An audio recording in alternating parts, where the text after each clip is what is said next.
All right, guys, and welcome back to our week number 4 update. It's hard to believe we're already into week number 4, but obviously I'm here with Gigi and I'm getting her set up in technically what is a Bozellito. It's a 3/8 inch Bozell, the Bozell being the rawhide part. And I've been riding her in a halter that you guys have seen me riding her in, and this mare's really sensitive, and I have a 5/8 that I normally put my young horses in, but she's so sensitive. I was like, you know what, that 3/8, this one that I've got on her is similar that I have to the halter that I've been riding her in. It's real soft, and I actually, you guys see photos of me riding Sweet Caroline, which was my first Mustang. I actually trained that mare predominantly in this exact same piece of tack. Honestly, at that time, because that's all I had, right? I didn't even own a Bozell. I had a snaffle and I had a 2-rein set up, and then I just got rid of the bridle and I just rode her in this. And so now obviously I have a few more pieces of tack and equipment to utilize, but I felt like this was going to be an easy transition for her to start progressing in her education. And it's also good because it's got horsehair reins on it, so that's going to be an aid that I can use. But yeah, we're into week number 4, and this last week has been pretty crazy. As you guys have seen, like, Hannah was on the road. She had a pretty amazing trip, and that means I was here riding all the training horses plus getting her worked. And so as that's kind of been the case, she's been getting, there was some days where I rode her 3 times a day, some days where I rode her 1 time a day.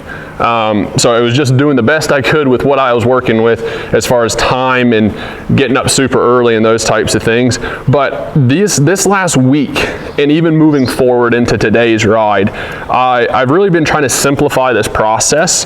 One, because I'm helping Hannah along with her horse, and so being able to kind of teach other people, and those of y'all that are watching this that might want to do a Mustang makeover, as well as simplifying it for the horse's sake, and honestly for my own sanity, right?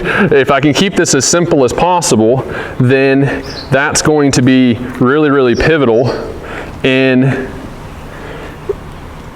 our success, because, you know, it's easy to overcomplicate things, right? It's really easy to overcomplicate them. I'm a pretty good advocate of that, and being able to do those types of things. The mare's behind the camera just shaking her head up and down. So so I've really broken this last week down into 3 things, 3 S's, all right? And I think I'm going to be utilizing this for a while on out from here, particularly with some of our young horses, colt starts, is steering, softness, and stopping. All right, so I can focus on those 3 things where we can get more steering, more softness, and improve our stopping. Now that goes with the fact that we can only stop a horse if we have forward. So particularly with this little mare in the canter, we've only cantered in the arena twice thus far, and yesterday being the 2nd time. And so that being the case, like, I've been working on the forward, but I've spent a fair bit more time at the walk and the trot working on the softness and the steering as well as balance, because I felt like if I could get her more balanced in the walk and the trot, then by the time we got to the canter, we'd have a better chance as far as balance goes, to be able to maintain the canter, to not be like kind of running around crazy like. And I've been pretty surprised, and it's kind of, as you guys have heard me say, probably even in that first ride video, that she just keeps exhaling. So I don't want to get up there, my saddle will be loose. And so is that once these horses kind of realize that we're not here to eat them or anything of that nature, that they get pretty okay with everything. And so she, again, one of the reasons I picked her is she's been looking to kind of get into a more comfortable spot. She's been looking for a place where she can relax. And as I've been able to provide her with that, she's gotten more and more calm. She's gotten more and more settled. And so I've just really, in these rides, been focusing along my walk and my trot, maintaining forward, guiding off my legs, staying soft and supple, and minimizing the amount of groundwork that I have to do to get her to go ahead and start riding. You guys just saw however much I did, just a few circles, walk and trot each way, and just to let her kind of feel the saddle. They're still green, and then getting on them and kind of just hanging out for a second. We got our second bath in last night. We had her first 2 baths happen last week, and so those were pretty big. I mean, those are big moments. The one thing that I haven't done with her yet is I haven't handled her feet a whole lot, and I was just talking with LaRadre a second ago, who's working with us, kind of in his working student position, and you know, I haven't really messed with her feet so much because she's been really protective of her feet.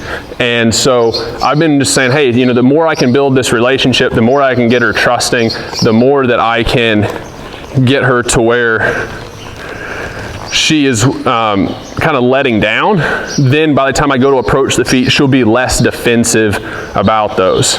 So she's kind of in a stage right now where she'll kind of start to go, do I do this? Do I do that? Do I do this? Do I do that? And so I have to make sure I keep it pretty simple. As much as I get softness, I can't lose the steering, right? Because sometimes you can get them too soft too early and you lose the steering. But I've really approached riding this horse just like she's broke.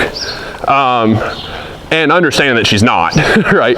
But really treating her like, hey, I'm gonna ride you kind of like you're finished, and not expect her to be able to do the things that a finished horse does. But she's really apt to get soft. So this is ride 12, okay? This is ride 12. And this mare obviously is pretty freaky athletic.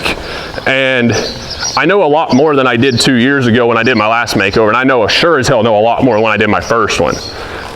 All years I've been really lucky to have good horses, but also, you know, you try to do the best you can with what you got. So guys that consistently show up with good horses, sometimes there's a method to the madness, right?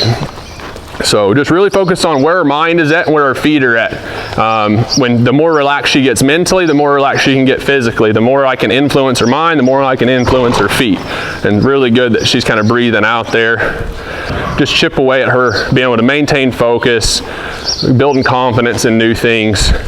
I'm really, like, you guys can see how soft this mare gets, and but I'm really focused on her feet. Where are her feet at? Because that's where the answer is.